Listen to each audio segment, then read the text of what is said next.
তো আসসালামু আলাইকুম গাইস। খামারের পাশাপাশি আমি কাজও করি, রাজমিস্ত্রি কাজ। তো আমি চলে এলাম রাজমিস্ত্রির কাজে।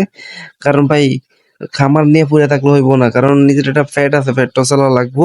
সুতরাং যদি খামার থেকে যদি আমার ফ্যাটটা চলতো তাহলে ঠিক আমি খামারে শ্রম দিতাম। বাট আমি শ্রম দিই, বাট এখন একটু কাজে চলে এলাম। কারণ ভাই টাকা ঈদ চান সামনে আসতেছে, এই জন্য আর কি চলে এলাম। কোরবানির সামনে এই জন্য কাজে চলে এলাম। তো ভাই ব্রাদার নিয়ে কাজে চলে এলাম, একটু কাজের ফাঁকে দিয়ে একটু ভিডিও করতেছি। কারণ ভাই কাজ করলে হইব না, ওরা ধরে একটু মানে কাজের মধ্যে মন দিতে হইলে একটু হাসাহাসি করা লাগে। আপনারা যারা কাজ করেন তারাই বুঝবেন। কাজের মধ্যে যদি একটু হাসাহাসি না হয়, কাজে মন মানে মন বসে না। এই জন্য আমি একটু ফাইজলামি করতেছি আমার পোলাপাইনের লগে, মানে পোলাপাইন বলতে গেলে আমার ভাই আর কি, মামতো ভাই মানে লাগে। তো সুতরাং আমি তাদের সাথে অনেক দুষ্টামি করতেছি। আর এদিক দিয়ে দেখেন একটা পিচ্চি আছে, জায়গায় আমাদের পিচ্চি ওই যে আমাদের কন্ট্রাক্টরের ছেলে। তো সুতরাং আমি বেশিরভাগ ওই শালার সাথে সরি, তো ওই পোলার সাথে একটু মানে ফাইজলামি করি। তো দেখেন এদিক দিয়ে আমার ভাইয়ে কাজ করতেছে, মামতো ভাই।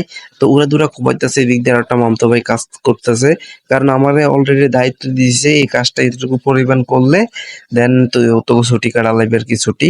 তো এই জন্য আমি আগে ভাগে কামটা গুছায় নিতেছি। কারণ ভাই কাম গুছিয়ে নিতে হইলে ভাই তাড়াতাড়ি যাইতে পারবো, এই জন্য আর কি। তো গাইস, এইটাই হচ্ছে আজকে আমাদের কষ্টের ভিডিও। ভাই খামারের পাশাপাশি যদি একটা কিছু কাজকর্ম শিখা যায় তাহলে এটা অনেক ভালো। যেহেতু এটা রাজমিস্ত্রির কাজ, তারপরও ভাই টাকা তো পাবো, এই জন্য আর কি চলে এলাম। তো গাইস, আল্লাহ হাফেজ, দেখা